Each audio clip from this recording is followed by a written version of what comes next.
अगर तुम इस ऑडियो बुक को सिर्फ सुनने आए हो तो अभी बंद कर दो, क्योंकि जो कुछ तुम सुनने वाले हो वो तुम्हें अच्छा महसूस कराने के लिए नहीं है। ये तुम्हें सच दिखाने के लिए है, वो सच जिसे दिमाग अक्सर दबा देता है। हम में से ज़्यादातर लोग कुछ सवाल बार बार सर्च करते हैं। मेरे दिमाग में ये आवाज़ें क्यों आती हैं? मैं खुद को ही क्यों नुकसान पहुंचाता हूँ? डार्क थॉट्स नॉर्मल हैं या मैं ही गलत हूँ? यूट्यूब पर सब बोलते हैं शैडो सेल्फ, पर वो असल में है क्या? अजीब बात यह है कि इन सवालों के जवाब हर जगह ढूंढे जाते हैं, लेकिन जिस जगह से ये सवाल पैदा हुए वहाँ शायद ही कोई जाता है। ये ऑडियो बुक उसी जगह की है। जिस किताब पर हम बात करने वाले हैं उसका नाम है द रेड बुक। इसे सेल्फ हेल्प मत समझना, इसे मोटिवेशन मत समझना। ये किसी ऑडियंस के लिए लिखी ही नहीं गई थी। इस किताब को लिखा था कार्ल गुस्ताव युंग ने, वही युंग जिसका नाम आज साइकोलॉजी में अथॉरिटी माना जाता है। लेकिन इस किताब में युंग टीचर नहीं है, यहाँ वो खुद अपने दिमाग के सामने बैठा एक इंसान है। ये किताब युंग ने तब लिखी जब उसका अपना ईगो टूट रहा था, जब उसका अनकॉन्शियस बोलने लगा था। और युंग ने हम में से ज़्यादातर लोगों की तरह उस आवाज़ को दबाया नहीं, उसने उसे सुना। द रेड बुक को दशकों तक छुपा कर रखा गया। युंग की मौत के बाद भी बहुत देर से इसे पब्लिक किया गया, क्योंकि ये किताब सवालों के जवाब नहीं देती, ये सवाल और गहरे कर देती है। और शायद यही वजह है कि यूट्यूब पर इस पर लगभग कोई ऑडियो बुक नहीं मिलती, क्योंकि इसे पढ़ना आसान नहीं है और इसे सुनाना उससे भी ज़्यादा मुश्किल। इस ऑडियो बुक को 10 चैप्टर्स में डिवाइड किया गया है। हर चैप्टर तुम्हें धीरे धीरे उस जगह ले जाएगा जहां आम कंटेंट कभी नहीं जाता।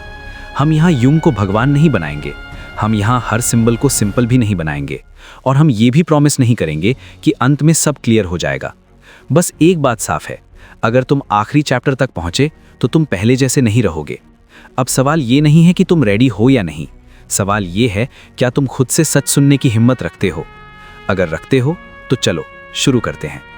Chapter 1, red book. नाम, समय और वो सच जो छुपा रहा।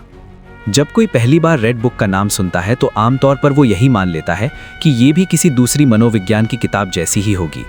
एक लेखक होगा, कुछ सिद्धांत होंगे और अंत में कुछ निष्कर्ष दिए गए होंगे। लेकिन यहीं पर सबसे बड़ी गलतफहमी शुरू होती है।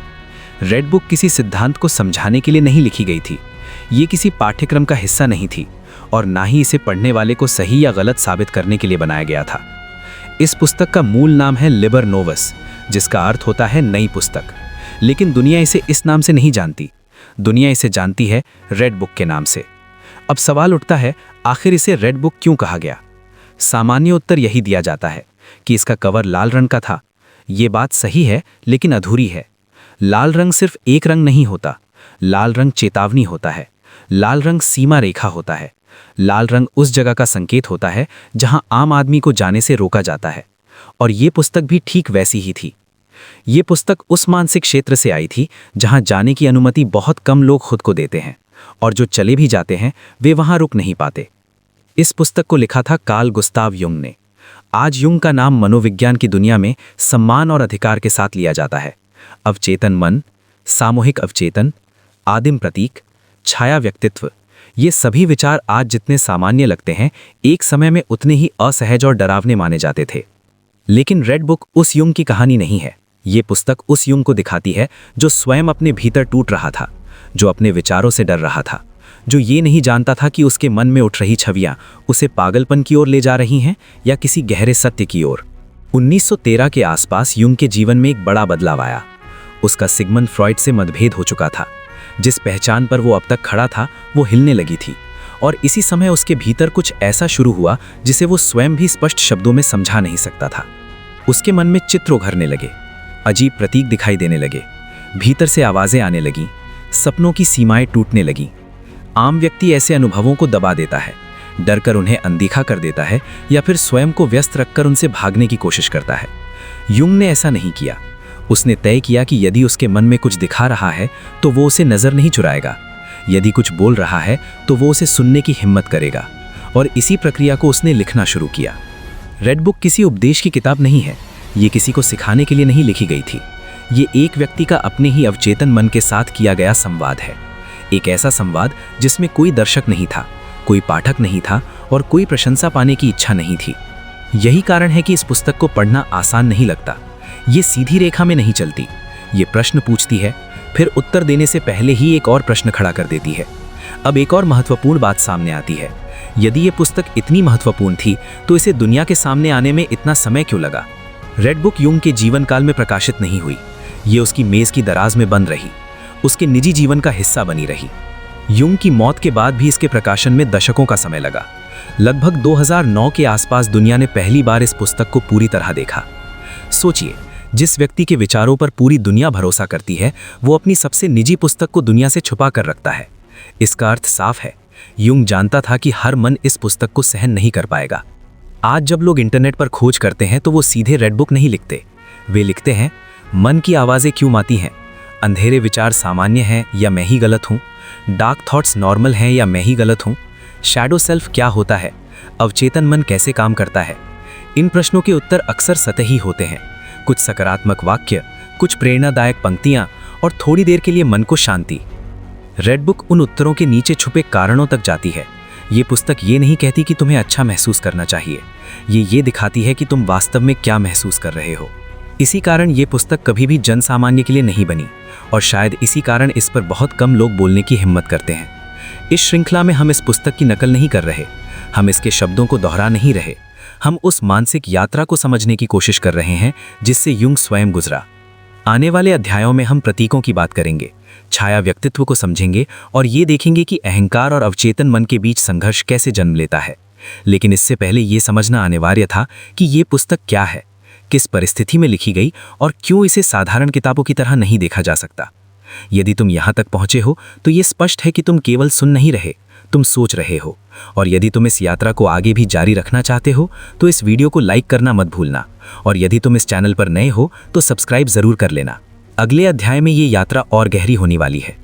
चैप्टर 2, अंदर की आवाज़ें, पागलपन या अवचेतन का संवाद। हर इंसान के जीवन में एक ऐसा क्षण आता है जब वो अकेला होता है, चारों ओर शांति होती है और तभी उसके भीतर कुछ बोलने लगता है। ये आवाज़ बाहर से नहीं आती, ना कोई सामने खड़ा होता है, ना कोई दिखाई देता है, फिर भी ये आवाज़ साफ सुनाई देती है। कभी ये सवाल पूछती है, कभी आलोचना करती है, कभी डराती है और कभी ऐसे सच सामने रख देती है जिन्हें सुनने की हिम्मत इंसान दिन के उजाले में नहीं कर पाता। ज़्यादातर लोग इस आवाज़ को तुरंत दबाने की कोशिश करते हैं। कोई खुद को काम में झोंक देता है, कोई मोबाइल उठा लेता है, कोई संगीत चला देता है और कोई खुद को ये समझाने लगता है कि ये सब बेकार की सोच है। लेकिन आवाज़ फिर भी कहीं ना कहीं बनी रहती है, बस और गहरी हो जाती है। यही वो बिंदु है जहाँ से दर्द शुरू होता है। समाज ने हमें सिखाया है कि जो इंसान खुद से बात करता है, जो भीतर की आवाज़ को सुनता है, वो असामान्य है। कई बार तो उसे पागल कह दिया जाता है। लेकिन क्या सच में अंदर की आवाज़ें पागलपन का संकेत होती हैं या फिर ये हमारे अवचेतन मन का संवाद है जिसे हम समझना नहीं चाहते? यही प्रश्न कार्ल गुस्ताव युंग के जीवन में भी उठा था और यही प्रश्न रेड बुक की आत्मा है। युंग के साथ जो घटित हो रहा था वो सामान्य अनुभवों से अलग था, लेकिन पूरी तरह अस्वाभाविक भी नहीं था। उसके भीतर चित्र उभरते थे, कथाएं बनती थीं, प्रतीक प्रकट होते थे और अलग अलग स्वर उससे संवाद करते थे। आज की भाषा में कहें तो उसका मन स्वयं से बात कर रहा था। फर्क सिर्फ इतना था कि युंग ने इस अनुभव से भागने के बजाय उसका सामना किया। उसने ये मान लिया कि यदि उसके भीतर कुछ बोल रहा है तो वो उसे सुनेगा। वो ये तय करने में जल्दबाजी नहीं करेगा कि ये पागलपन है या ज्ञान, वो पहले उसे समझेगा। यहाँ एक बहुत महत्वपूर्ण बात समझनी जरूरी है। भीतर की आवाज़ें हमेशा शब्दों में नहीं आती, कभी ये भावनाओं के रूप में आती हैं, कभी अचानक डर के रूप में, कभी गुस्से के रूप में और कभी ऐसी बेचैनी के रूप में जिसका कोई स्पष्ट कारण दिखाई नहीं देता। अवचेतन मन भाषा नहीं बोलता, वो संकेत देता है। वो चित्रों में बात करता है, अनुभवों में बात करता है और सपनों में बात करता है। जब ये संकेत बहुत ज़्यादा दबा दिए जाते हैं तब वे आवाज़ का रूप ले लेते हैं। युंग का मानना था कि जो व्यक्ति अपने अवचेतन मन की आवाज़ को पूरी तरह अनसुना करता है वो धीरे धीरे अपने ही भीतर से कटने लगता है। वो बाहर से जितना सामान्य दिखता है, भीतर से उतना ही खोखला होता जाता है। उसके निर्णय सतही हो जाते हैं, उसके रिश्ते यांत्रिक हो जाते हैं और उसका जीवन केवल प्रतिक्रियाओं का सिलसिला बन जाता है। वो जीता नहीं, बस चलता रहता है। यही कारण है कि रेड बुक में आने वाली आवाज़ें किसी बीमारी का वर्णन नहीं है, वे एक प्रक्रिया का हिस्सा है। वे उस संघर्ष का परिणाम है जो चेतन और अवचेतन मन के बीच चलता है। चेतन मन व्यवस्था चाहता है, नियम चाहता है, नियंत्रण चाहता है। अवचेतन मन को इनसे कोई मतलब नहीं, वो सत्य चाहता है, चाहे वो कितना ही असुविधाजनक क्यों ना हो। जब कोई व्यक्ति पहली बार अपने भीतर की आवाज़ को स्पष्ट रूप से सुनता है तो उसे डर लगना स्वाभाविक है। उसे लगता है कि उसका नियंत्रण टूट रहा है। लेकिन युंग ने इसी डर को समझने की कोशिश की। उसने स्वयं से ये प्रश्न पूछा, यदि ये आवाज़ मेरी नहीं है तो फिर किसकी है, और यदि ये मेरी ही है तो मैं इससे भाग क्यों रहा हूँ। रेड बुक में यूंग कई बार स्वयं से बात करता हुआ दिखाई देता है। वो प्रश्न पूछता है, उत्तर सुनता है, फिर उन उत्तरों से असहमत होता है और फिर और गहरे उतर जाता है। ये प्रक्रिया बाहर से देखने पर अजीब लग सकती है, लेकिन भीतर से ये पूरी तरह मानवीय है। हर इंसान अपने भीतर कई स्तरों पर सोचता है। फर्क सिर्फ इतना है कि ज्यादातर लोग उस बहुस्तरीय संवाद को स्वीकार नहीं करते। समस्या तब शुरू होती है जब समाज इस आंतरिक संवाद को खतरनाक घोषित कर देता है। हमें सिखाया जाता है कि भीतर उठने वाले सवालों को तुरंत दबा देना चाहिए। हमें बताया जाता है कि शांति का अर्थ है भीतर कोई आवाज़ ना होना, जबकि वास्तविकता ये है कि सच्ची शांति भीतर की आवाज़ को समझने से आती है, ना कि उसे मार देने से। यूंग ये स्पष्ट करता है कि अवचेतन की आवाज़ को सुनने का अर्थ ये नहीं कि हर बात को सच मान लिया जाए। ये कोई आदेश नहीं है जिसे बिना सोचे मान लिया जाए। चैप्टर 4, अहंकार का टूटना। जब पुरानी पहचान मरती है। इंसान अपने जीवन में बहुत सी चीज़ें खोता है, लेकिन सबसे मुश्किल नुकसान वो होता है जब उसे अपनी ही बनाई हुई पहचान से हाथ धोना पड़ता है। ये पहचान नाम से नहीं बनती, ये धीरे धीरे आदतों से बनती है, अनुभवों से बनती है और उन कहानियों से बनती है जो हम खुद को रोज़ सुनाते रहते हैं। मैं ऐसा हूँ, मैं ऐसा नहीं हूँ, मुझसे ये नहीं हो सकता, मैं हमेशा ऐसा ही रहा हूँ। यही वाक्य अहंकार की नींव रखते हैं। अहंकार केवल घमंड नहीं होता, अहंकार वो ढांचा होता है जिसके सहारे हम खुद को समझते हैं और दुनिया में अपनी जगह तय करते हैं। जब तक ये ढांचा काम करता रहता है, तब तक जीवन सहज लगता है। इंसान अपने फैसलों में स्पष्ट होता है, अपने विचारों में स्थिर होता है और अपने व्यवहार में एक निरंतरता महसूस करता है। लेकिन जैसे ही भीतर की सच्चाइयाँ उस ढांचे से टकराने लगती हैं, वैसे ही दरारें पड़ने लगती हैं।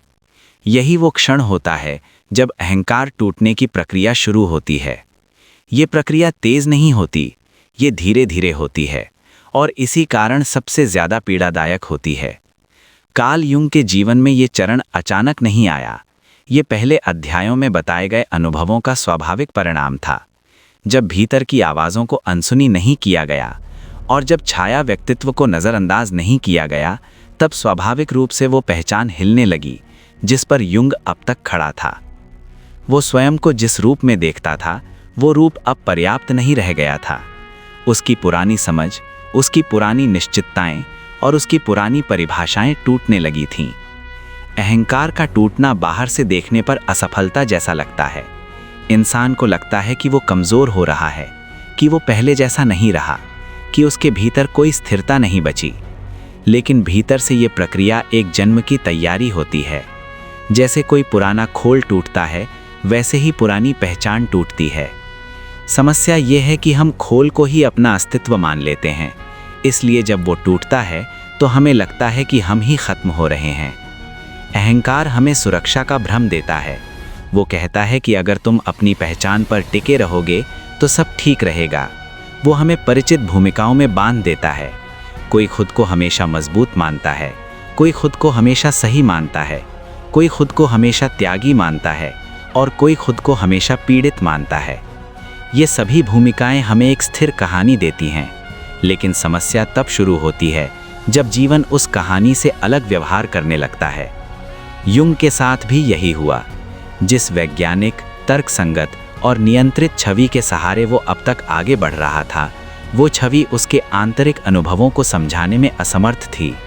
उसके भीतर जो घट रहा था वो किसी सिद्धांत में फिट नहीं हो रहा था और यही वो बिंदु था जहां अहंकार ने नियंत्रण खोना शुरू किया। अहंकार टूटता नहीं है, वो पहले डरता है, वो प्रतिरोध करता है, वो तर्क खोजता है, बहाने बनाता है और व्यक्ति को पुराने ढर्रे पर वापस लाने की कोशिश करता है। वो कहता है कि ये सब अस्थायी है, ये सब भ्रम है, इसे अनदेखा कर दो। लेकिन जब अवचेतन की सच्चाइयाँ बार बार सामने आने लगती हैं, तब अहंकार थकने लगता है, उसकी पकड़ ढीली पड़ने लगती है। ये चरण बहुत संवेदनशील होता है। कई लोग यहीं रुक जाते हैं। वे इस अस्थिरता को सहन नहीं कर पाते। वे फिर से किसी नई पहचान को पकड़ लेते हैं, किसी नए विचार में शरण ले लेते हैं या किसी गुरु, सिद्धांत या विश्वास को अपना सहारा बना लेते हैं। लेकिन युंग ने ऐसा नहीं किया। उसने इस अस्थिरता को सहने का निर्णय लिया। उसने स्वीकार किया कि वो नहीं जानता, और यही स्वीकार अहंकार के लिए सबसे बड़ा आघात होता है। जब कोई व्यक्ति ये मान लेता है कि वो नहीं जानता, तो उसकी पुरानी पहचान का अंत शुरू हो जाता है, क्योंकि अहंकार हमेशा जानने का दावा करता है। वो स्पष्टता चाहता है, परिभाषाएं चाहता है और सीमाएं चाहता है। अवचेतन मन इन सीमाओं को नहीं मानता। वो अस्पष्ट होता है, गहरा होता है और कई बार विरोधाभासी भी होता है। रेड बुक में ये संघर्ष साफ दिखाई देता है। युंग कई बार स्वयं से प्रश्न करता है कि क्या वो सही दिशा में जा रहा है, क्या वो खुद को धोखा दे रहा है, क्या ये सब कल्पना है। लेकिन इन प्रश्नों के बीच एक बात स्थिर रहती है, वो पीछे नहीं हटता, वो इस टूटन से भागता नहीं। अहंकार के टूटने का अर्थ ये नहीं है कि व्यक्ति कमज़ोर हो जाता है। इसका अर्थ ये है कि वो अधिक ईमानदार हो जाता है। वो ये स्वीकार कर लेता है कि उसकी पहचान पूर्ण नहीं है, और जैसे ही ये स्वीकार होता है, वैसे ही एक नई समझ के लिए जगह बनती है। ये चरण इसलिए भी कठिन होता है क्योंकि समाज इस स्थिति को असफलता के रूप में देखता है। अगर कोई व्यक्ति कहता है कि वो भ्रमित है, कि उसे अपने बारे में स्पष्टता नहीं है, तो उसे कमज़ोर समझा जाता है। लेकिन युंग की दृष्टि में ये कमज़ोरी नहीं थी, ये साहस था। ये स्वयं के सामने नग्न खड़े होने जैसा था। अहंकार के टूटने के साथ ही व्यक्ति को अपने रिश्तों में भी बदलाव महसूस होने लगता है। जिन लोगों के साथ वो पहले सहज था, अब उनसे दूरी महसूस होने लगती है। जिन भूमिकाओं में वो पहले फिट बैठता था, अब वे भूमिकाएं उसे संकुचित करने लगती हैं। ये सब इसलिए होता है क्योंकि वो व्यक्ति बदल रहा होता है, लेकिन बाहर की दुनिया अभी भी उसे पुराने रूप में देख रही होती है। ये स्थिति अकेलेपन को जन्म देती है, लेकिन ये अकेलापन सामान्य अकेलापन नहीं होता। ये वो अकेलापन होता है जहाँ व्यक्ति पहली बार स्वयं के साथ होता है, बिना किसी भूमिका के, बिना किसी मुखौटे के। यही वो स्थान है जहाँ वास्तविक परिवर्तन संभव होता है। युंग के लिए ये चरण किसी उपलब्धि जैसा नहीं था, ये पीड़ा से भरा था। लेकिन उसने इस पीड़ा को अर्थहीन नहीं माना। उसने इसे एक संकेत की तरह देखा, एक ऐसा संकेत जो ये बता रहा था कि पुरानी पहचान अब पर्याप्त नहीं है। इस अध्याय का सार यही है कि अहंकार का टूटना अंत नहीं है, ये एक संक्रमण है। ये वो अवस्था है जब पुरानी पहचान मरती है, लेकिन नई पहचान अभी जन्म नहीं लेती। ये बीच का समय सबसे कठिन होता है, क्योंकि यहाँ कोई सहारा नहीं होता, न पुराना काम करता है, न नया स्पष्ट होता है। युंग ने इस अवस्था को सहा, और इसी कारण उसकी यात्रा आगे बढ़ सकी। अगर वो यहीं रुक जाता, अगर वो अपनी पुरानी पहचान से चिपका रहता, तो रेड बुक कभी अस्तित्व में नहीं आती। ये अध्याय यहीं समाप्त होता है, इस स्पष्टता के साथ कि अहंकार का टूटना कोई दुर्घटना नहीं है, ये स्वयं की गहराई में उतरने की कीमत है। जब पुरानी पहचान मरती है, तभी कोई नया दृष्टिकोण जन्म ले सकता है, और ये प्रक्रिया जितनी पीड़ादायक होती है, उतनी ही आवश्यक भी होती है। चैप्टर 5, प्रतीकों की भाषा, सपनों और चित्रों का अर्थ। इंसान का मन हमेशा शब्दों में नहीं बोलता। कई बार वो उन रास्तों से बात करता है जिन्हें हम तर्क भाषा में समझ ही नहीं पाते। सपने, कल्पनाएं, अचानक उभरते चित्र, अजीब से दृश्य, ये सब उसी भाषा के हिस्से हैं। ये भाषा सीधी नहीं होती, ये आदेश नहीं देती, निर्देश नहीं देती, बल्कि संकेत देती है। और जब इंसान इन संकेतों को समझने की कोशिश करता है, तभी वो उस गहराई में प्रवेश करता है जहां से रेड बुक की वास्तविक यात्रा शुरू होती है। कार्ल युंग का मानना था कि प्रतीक मन की मूल भाषा है। शब्द बाद में आते हैं, तर्क बाद में आता है, सबसे पहले अनुभव आता है, और उस अनुभव को व्यक्त करने के लिए मन प्रतीकों का सहारा लेता है। यही कारण है कि सपनों को समझना इतना कठिन लगता है। वे सीधे कुछ नहीं कहते, वे दिखाते हैं, और जो दिखाया जाता है उसे समझने के लिए धैर्य चाहिए। सपने किसी कहानी की तरह नहीं होते। वे शुरुआत, मध्य और अंत के नियमों का पालन नहीं करते। वे समय को तोड़ देते हैं, स्थान को बदल देते हैं, और भावनाओं को चित्रों में बदल देते हैं।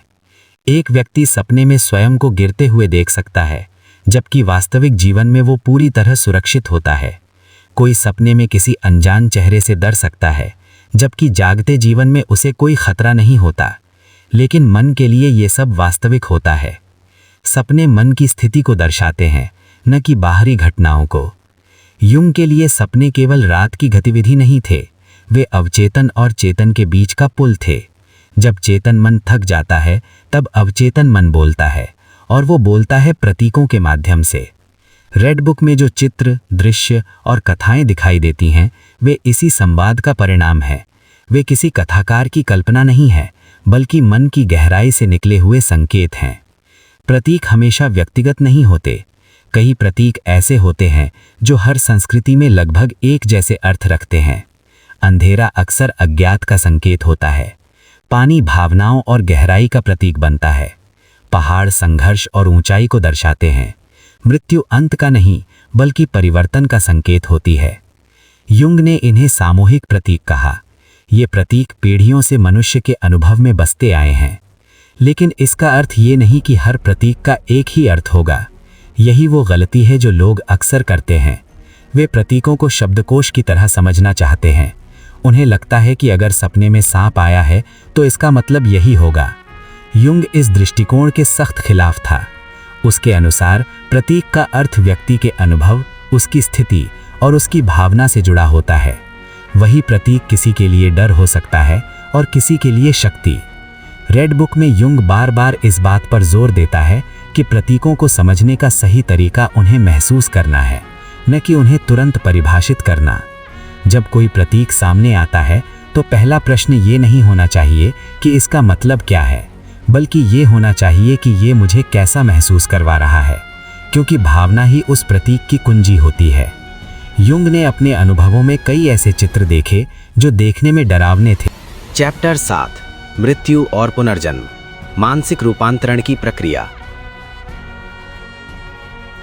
मृत्यु शब्द सुनते ही मन तुरंत रुक जाता है, शरीर से हट जाता है, दिमाग खतरे की घंटी बजाने लगता है, क्योंकि हमने मृत्यु को हमेशा अंत के रूप में देखा है, समाप्ति के रूप में, कुछ ऐसा जिसके बाद कुछ भी नहीं बचता। लेकिन रेड बुक की यात्रा में मृत्यु का अर्थ बिल्कुल अलग है।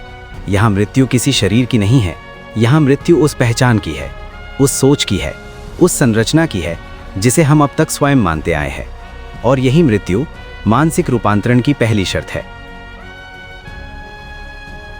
जब कोई व्यक्ति भीतर के अंधकार से गुजर चुका होता है, जब वो डर और भ्रम को झेड़ चुका होता है, तब उसके भीतर एक अजीब सा सन्नाटा फैलने लगता है। ये सन्नाटा शांति नहीं होता, ये खालीपन होता है, जैसे कुछ टूट गया हो, जैसे भीतर कुछ समाप्त हो गया हो, लेकिन अभी कुछ नया आया नहीं है। यही वो अवस्था है जिसे युंग ने मानसिक मृत्यु के रूप में देखा। ये मृत्यु अचानक नहीं होती, ये धीरे धीरे घटती है। पहले व्यक्ति को लगता है कि उसे पहले जैसी चीज़ों में रुचि नहीं रही। जो बातें उसे पहले उत्साहित करती थीं, अब उन्हें सोचकर भी कुछ नहीं होता। जो पहचान उसे पहले मजबूत बनाती थी, अब बोझ जैसी लगने लगती है। ये सब संकेत होते हैं कि पुरानी मानसिक संरचना टूट रही है। ये चरण बहुत भ्रमित करने वाला होता है। व्यक्ति सोचता है कि शायद वो गलत दिशा में जा रहा है। उसे लगता है कि वो खाली हो रहा है, लेकिन वास्तव में वो खाली नहीं हो रहा होता, वो जगह बना रहा होता है। जैसे खेत को बोने से पहले जोतना पड़ता है, वैसे ही मन को भी नई समझ से पहले टूटना पड़ता है। युंग के लिए यह अवस्था बेहद कठिन थी, क्योंकि यहाँ कोई आवाज़ मार्गदर्शन नहीं कर रही थी, कोई प्रतीक स्पष्ट संकेत नहीं दे रहा था। यहाँ केवल अनुभव था, एक ऐसा अनुभव जिसमें पुराना अर्थ मर चुका था और नया अर्थ अभी जन्म नहीं लिया था। यही वो समय है जब ज्यादातर लोग पीछे हट जाते हैं। मानसिक मृत्यु का सबसे बड़ा डर ये होता है कि शायद कुछ भी वापस नहीं आएगा, शायद यही खालीपन स्थायी हो जाएगा। यही कारण है कि लोग इस अवस्था से बचने के लिए किसी न किसी पहचान को फिर से पकड़ लेते हैं। कोई फिर से अपने पुराने विश्वासों में लौट जाता है, कोई किसी नए विचार को अपना लेता है, कोई किसी व्यक्ति को अपना सहारा बना लेता है। लेकिन ऐसा करके वे पुनर्जन्म की प्रक्रिया को बीच में ही रोक देते हैं। युंग ने इस डर को सहा, उसने इस खालीपन को रहने दिया, उसने इसे भरने की जल्दी नहीं की। यही उसकी सबसे बड़ी हिम्मत थी, क्योंकि पुनर्जन्म तब तक संभव नहीं होता जब तक मृत्यु पूरी तरह घटित ना हो जाए। यहां पुनर्जन्म का अर्थ किसी नए व्यक्तित्व को गढ़ लेना नहीं है, ये किसी बेहतर संस्करण बनने की कोशिश नहीं है। ये उस अवस्था से निकलना है जहां व्यक्ति अब खुद को पुराने शब्दों में परिभाषित नहीं कर सकता। वो अब ये नहीं कह सकता कि मैं वही हूं जो पहले था, लेकिन वो ये भी नहीं कह सकता कि अब मैं क्या हूं। इस अवस्था में व्यक्ति खुद को अस्थिर महसूस करता है, लेकिन यही अस्थिरता परिवर्तन की भूमि होती है। युंग के अनुसार यही वो समय है जब अवचेतन मन नए प्रतीकों के माध्यम से धीरे धीरे उभरने लगता है। ये प्रक्रिया अचानक नहीं होती, ये बहुत धीमी होती है, जैसे अंधेरे में आंखें धीरे धीरे रोशनी को पहचानना शुरू करती हैं। मानसिक पुनर्जन्म का पहला संकेत होता है दृष्टिकोण का बदलना। व्यक्ति अब चीजों को पहले की तरह नहीं देखता। वही घटनाएं अब अलग अर्थ रखने लगती हैं। वही रिश्ते अब नए प्रश्न उठाने लगते हैं। व्यक्ति को लगता है कि दुनिया वही है, लेकिन वो स्वयं बदल गया है। ये बदलाव उत्साहजनक नहीं होता, ये शांत होता है। इसमें कोई घोषणा नहीं होती, कोई उत्सव नहीं होता। ये भीतर ही भीतर घटता है, और यही कारण है कि इसे समझना कठिन होता है। युंग इस प्रक्रिया को किसी आध्यात्मिक उपलब्धि के रूप में नहीं देखता, वो इसे एक मनोवैज्ञानिक आवश्यकता के रूप में देखता है। उसके अनुसार जो व्यक्ति जीवन में कभी मानसिक मृत्यु से नहीं गुजरता, वो भीतर से कभी परिपक्व नहीं होता। वो बाहर से कितना भी सफल क्यों ना दिखे, भीतर से अधूरा रहता है। मानसिक पुनर्जन्म के साथ व्यक्ति की जिम्मेदारी भी बढ़ जाती है, क्योंकि अब वो अपने पुराने बहानों के पीछे नहीं छुप सकता। वो अब ये नहीं कह सकता कि वो ऐसा ही है, क्योंकि वो जान चुका होता है कि पहचान बदली जा सकती है, और ये ज्ञान भारी होता है। इस चरण में व्यक्ति को ये भी समझ में आता है कि परिवर्तन सुखद नहीं होता। जो लोग हर समय सकारात्मकता की बात करते हैं, वो इस चरण की वास्तविकता को नहीं समझते। पुनर्जन्म का अर्थ हमेशा खुशी नहीं होता, इसका अर्थ स्पष्टता होता है, और स्पष्टता कभी कभी असहज होती है। रेड बुक में ये प्रक्रिया किसी कहानी की तरह नहीं दिखाई देती, ये बिखरी हुई है। कभी एक प्रतीक आता है, कभी कोई दृश्य, कभी कोई विचार, लेकिन इन सब के पीछे एक ही प्रक्रिया चल रही होती है। पुराना मर रहा है, नया जन्म ले रहा है। ये भी समझना जरूरी है कि मानसिक पुनर्जन्म का अर्थ ये नहीं है कि व्यक्ति पूरी तरह बदल जाता है। वो वही रहता है, लेकिन अधिक संपूर्ण हो जाता है। उसकी छाया अब उसकी दुश्मन नहीं रहती, उसका डर अब उसे नियंत्रित नहीं करता, उसका अहंकार अब उसे परिभाषित नहीं करता। इस प्रक्रिया के बाद व्यक्ति जीवन को अधिक गहराई से देख पाता है। वो दूसरों के संघर्ष को बेहतर समझ पाता है, क्योंकि वो स्वयं उस टूटन से गुजरा हुआ होता है। यही कारण है कि युंग के बाद के विचारों में अधिक करुणा दिखाई देती है, अधिक संतुलन दिखाई देता है। मानसिक पुनर्जन्म कोई अंतिम अवस्था नहीं है, ये यात्रा का एक चरण है, लेकिन ये सबसे निर्णायक चरण है, क्योंकि यहाँ व्यक्ति या तो स्वयं से भाग जाता है या स्वयं को स्वीकार कर लेता है। इस अध्याय का सार यही है कि मृत्यु और पुनर्जन्म कोई रहस्यमयी प्रक्रिया नहीं है, ये मन की स्वाभाविक गति है। जब पुरानी संरचना काम नहीं करती तो उसे टूटना पड़ता है, और जब वो टूटती है तब नई समझ जन्म लेती है। ये अध्याय यहीं समाप्त होता है, इस स्पष्टता के साथ कि मानसिक रूपांतरण बिना मृत्यु के संभव नहीं है। जो व्यक्ति इस मृत्यु से डरकर पीछे हटता है, वो परिवर्तन से भी दूर हो जाता है, और जो व्यक्ति इसे सह लेता है, वो धीरे धीरे उस अवस्था की ओर बढ़ता है जहां जीवन को देखने का उसका तरीका स्थायी रूप से बदल जाता है। यही इस अध्याय का निष्कर्ष है। चैप्टर 9, स्वयं से टकराव, युंग की सबसे कठिन परीक्षा।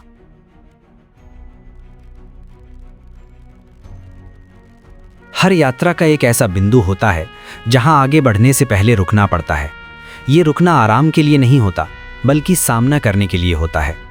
अब तक की यात्रा में युंग भीतर की आवाज़ों को सुन चुका था, छाया को पहचान चुका था, अहंकार को टूटते हुए देख चुका था, अंधकार से गुजर चुका था, मानसिक मृत्यु और पुनर्जन्म की प्रक्रिया को सह चुका था, और अहम तथा आत्मा के संघर्ष को समझने की कोशिश कर चुका था। लेकिन इन सब के बाद जो चरण आता है वही सबसे कठिन होता है। ये चरण किसी सिद्धांत से नहीं जुड़ा होता, ये किसी प्रतीक से भी नहीं जुड़ा होता, ये सीधा स्वयं से टकराव होता है। स्वयं से टकराव का अर्थ किसी प्रश्न का उत्तर ढूंढना नहीं है, इसका अर्थ है अपने ही सामने खड़े हो जाना, बिना किसी भूमिका के, बिना किसी बहाने के, बिना किसी कहानी के। ये वो क्षण होता है जब व्यक्ति अब ये नहीं कह सकता कि ये सब परिस्थितियों की वजह से हुआ या ये किसी और के कारण हुआ। यहाँ हर जिम्मेदारी स्वयं पर आकर टिक जाती है। यही कारण है कि ये परीक्षा सबसे कठिन होती है। युंग के लिए ये टकराव बाहरी दुनिया से नहीं था, ये किसी आलोचक से नहीं था, ये किसी समाज या व्यवस्था से भी नहीं था। ये टकराव उस युंग से था जिसे वो अब तक स्वयं समझता आया था, उस युंग से जो स्वयं को ईमानदार मानता था, जो स्वयं को गहराई से सोचने वाला मानता था, और जो ये मानता था कि वो स्वयं को जानता है। जब ये मान्यता ही हिलने लगती है तब भीतर एक गहरा झटका लगता है। स्वयं से टकराव तब शुरू होता है जब व्यक्ति ये देखना शुरू करता है कि उसने अपने जीवन में कितने समझौते किए हैं, कितनी बार उसने सुविधा को सच से ऊपर रखा है, कितनी बार डर के कारण अपने ही निर्णयों से पीछे हटने का रास्ता चुना है। ये देखना आसान नहीं होता, क्योंकि इसमें आत्मदंभ का कोई स्थान नहीं होता, इसमें केवल ईमानदारी होती है। युंग के अनुभवों में ये चरण अत्यंत असहज था, क्योंकि अब तक जो कुछ भी सामने आ रहा था उसे वो किसी न किसी रूप में समझ सकता था, प्रतीकों के माध्यम से, विचारों के माध्यम से, संवाद के माध्यम से। लेकिन स्वयं से टकराव में कोई मध्यस्थ नहीं होता, यहाँ व्यक्ति स्वयं ही प्रश्न होता है और उत्तर भी। इस चरण में व्यक्ति को ये भी दिखाई देने लगता है कि उसने अपनी बुद्धि का उपयोग कई बार स्वयं को धोखा देने के लिए किया है। उसने तर्क का सहारा लिया है ताकि वो असहज सच्चाइयों से बच सके। उसने ज्ञान को ढाल की तरह इस्तेमाल किया है ताकि वो अपने भीतर की कमजोरी को ना देखे। ये स्वीकार करना अहंकार के लिए बेहद पीड़ादायक होता है। युंग ने ये देखा कि वो भी इससे अछूता नहीं था। वो भी कई बार अपनी समझ का उपयोग स्वयं को सही ठहराने के लिए कर रहा था, और जब ये स्पष्ट हुआ तब उसे ये मानना पड़ा कि गहराई का दावा करना और वास्तव में गहरा होना ये दो अलग बातें हैं। स्वयं से टकराव का एक और पहलू ये है कि व्यक्ति को अपने अंधेरे निर्णयों को भी देखना पड़ता है। केवल वे नहीं जिन पर उसे गर्व है, बल्कि वे भी जिन पर वो शर्मिंदा है। वे क्षण जहां उसने किसी को चोट पहुंचाई, वे क्षण जहां उसने अपनी सुविधा के लिए चुप्पी चुनी। ये सब स्मृतियां अचानक स्पष्ट होने लगती हैं और इन्हें देखकर भागना अब संभव नहीं रहता। इस चरण में व्यक्ति को यह भी समझ में आता है कि स्वयं को जानना कोई उपलब्धि नहीं है, ये एक निरंतर प्रक्रिया है। और जितना अधिक व्यक्ति स्वयं को जानने की कोशिश करता है, उतना ही उसे ये एहसास होता है कि वो कितना कम जानता है। यही एहसास सबसे कठिन होता है, क्योंकि ये व्यक्ति की सारी निश्चितताओं को तोड़ देता है। युंग ने इस परीक्षा को किसी नैतिक मूल्यांकन की तरह नहीं देखा। उसने स्वयं को दोषी ठहराने का प्रयास नहीं किया। उसने स्वयं को माफ करने की भी जल्दी नहीं की। उसने केवल देखा। ये देखना ही सबसे बड़ा कार्य था, क्योंकि जब कोई व्यक्ति बिना बचाव के देखता है तब वो पहली बार वास्तविकता के करीब होता है। स्वयं से टकराव का ये चरण व्यक्ति को बहुत अकेला महसूस कराता है, क्योंकि यहाँ कोई साथ नहीं चल सकता, कोई सलाह काम नहीं आती, कोई उदाहरण प्रेरणा नहीं देता, क्योंकि हर व्यक्ति का टकराव अलग होता है, हर व्यक्ति की सच्चाइयाँ अलग होती हैं। युंग के लिए ये अकेलापन डरावना था, लेकिन उसने इसे नकारा नहीं। उसने ये समझा कि ये अकेलापन किसी सज़ा की तरह नहीं है, ये एक अवसर है, एक ऐसा अवसर जहाँ व्यक्ति स्वयं को बिना किसी शोर के सुन सकता है। इस चरण में कई लोग टूट जाते हैं। वे इस टकराव को सहन नहीं कर पाते। वे या तो स्वयं को अत्यधिक दोषी मानने लगते हैं या फिर पूरी तरह नकारने लगते हैं। दोनों ही रास्ते असंतुलन की ओर ले जाते हैं। युंग ने संतुलन बनाए रखा। उसने ना तो स्वयं को महान माना, ना ही स्वयं को तुच्छ माना। उसने स्वयं को जैसा था वैसा देखने का प्रयास किया। यही इस परीक्षा की वास्तविक कठिनाई है, स्वयं को बिना सजाए, बिना छुपाए देख पाना। न अपनी अच्छाइयों को बढ़ा चढ़ा कर दिखाना, न अपनी गलतियों को मिटाने की कोशिश करना, केवल देखना, स्वीकार करना और आगे बढ़ना। रेड बुक में ये टकराव कई जगह बिखरा हुआ दिखाई देता है। ये किसी एक घटना में सीमित नहीं है, ये एक निरंतर प्रक्रिया है। कभी किसी संवाद में, कभी किसी दृश्य में, कभी किसी मौन में, लेकिन हर जगह एक बात स्पष्ट होती है कि युंग अब स्वयं से भाग नहीं रहा। इस अध्याय का एक महत्वपूर्ण संदेश ये भी है कि स्वयं से टकराव व्यक्ति को विनम्र बनाता है। ये उसे ये सिखाता है कि कोई भी पूर्ण नहीं है, कोई भी स्वयं को पूरी तरह नहीं जानता, और यही स्वीकार वास्तविक परिपक्वता की शुरुआत है। जब व्यक्ति इस टकराव से गुजर जाता है तब उसके भीतर एक नई स्पष्टता जन्म लेती है। ये स्पष्टता किसी उत्तर की तरह नहीं होती, ये एक स्थिति की तरह होती है। एक ऐसी स्थिति जहां व्यक्ति अब स्वयं से झूठ नहीं बोलता, जहां वो अपनी सीमाओं को जानता है और अपनी जिम्मेदारियों को स्वीकार करता है। युंग के लिए ये परीक्षा उसकी यात्रा का केंद्र थी। अगर वो यहाँ असफल होता तो उसके पहले के सारे अनुभव अधूरे रह जाते, लेकिन उसने इस कठिन रास्ते को चुना, और यही कारण है कि उसकी यात्रा केवल व्यक्तिगत नहीं रही, वो दूसरों के लिए भी अर्थपूर्ण बन सकी। इस अध्याय का सार यही है कि स्वयं से टकराव किसी बाहरी संघर्ष से कहीं अधिक कठिन होता है, क्योंकि यहाँ कोई जीत नहीं होती, यहाँ केवल समझ होती है। और ये समझ धीरे धीरे व्यक्ति को उस अवस्था तक ले जाती है जहां वो स्वयं को बिना भय के देख सकता है। ये अध्याय यहीं समाप्त होता है, इस स्पष्टता के साथ कि युंग की सबसे कठिन परीक्षा किसी विचार की नहीं थी, बल्कि स्वयं की थी। और इस परीक्षा से गुजरने के बाद ही उसकी यात्रा अपने अंतिम चरण की ओर बढ़ सकी, जहां ये स्पष्ट होना शुरू हुआ कि इस पूरे अनुभव का अर्थ क्या है और इसे जीवन में कैसे जिया जाए। चैप्टर 10, इस यात्रा का अर्थ, चेतावनी, समझ और आत्मनिरीक्षण। अब जब ये यात्रा अपने अंतिम चरण में पहुंच चुकी है तो सबसे जरूरी प्रश्न सामने आता है, ये सब क्यों? भीतर की आवाजें, छाया का सामना, अहंकार का टूटना, अंधकार से गुजरना, मानसिक मृत्यु और पुनर्जन्म की प्रक्रिया को सहना और अहम तथा आत्मा के संघर्ष को समझने की कोशिश करना। लेकिन इन सब के बाद जो चरण आता है वही सबसे कठिन होता है। ये चरण किसी सिद्धांत से नहीं जुड़ा होता, ये किसी प्रतीक से भी नहीं जुड़ा होता, ये सीधा स्वयं से टकराव होता है।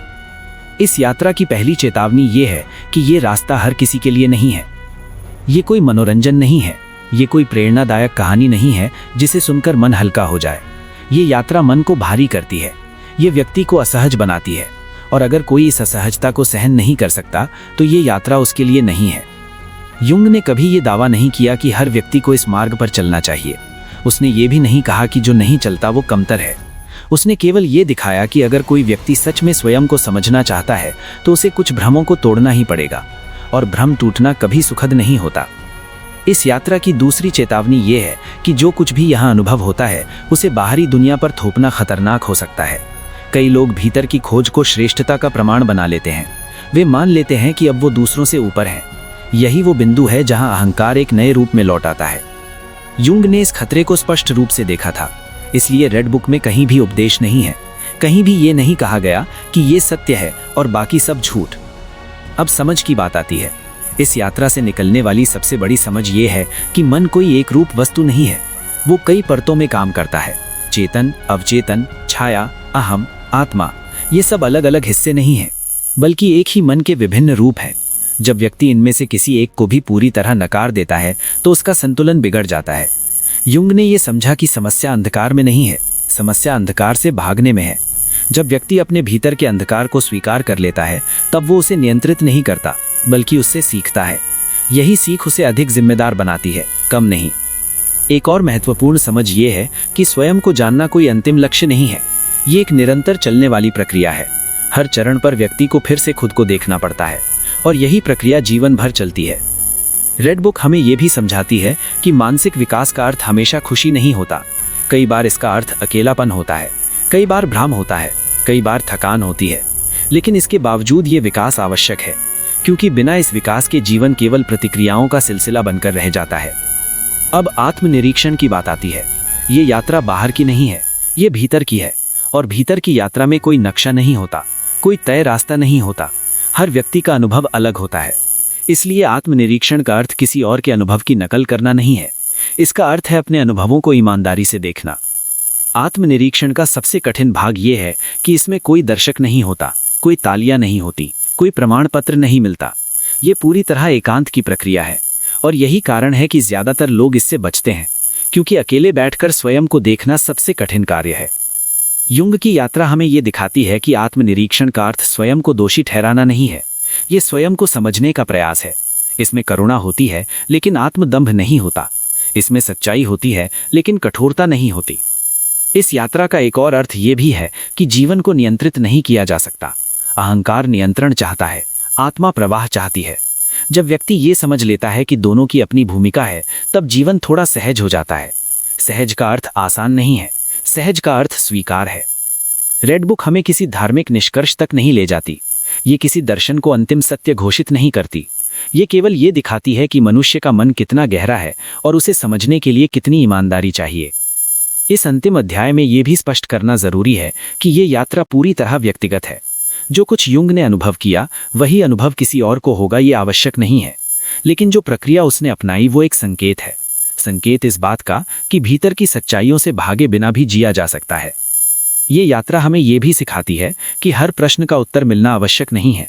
कुछ प्रश्न जीवन भर साथ चलते हैं,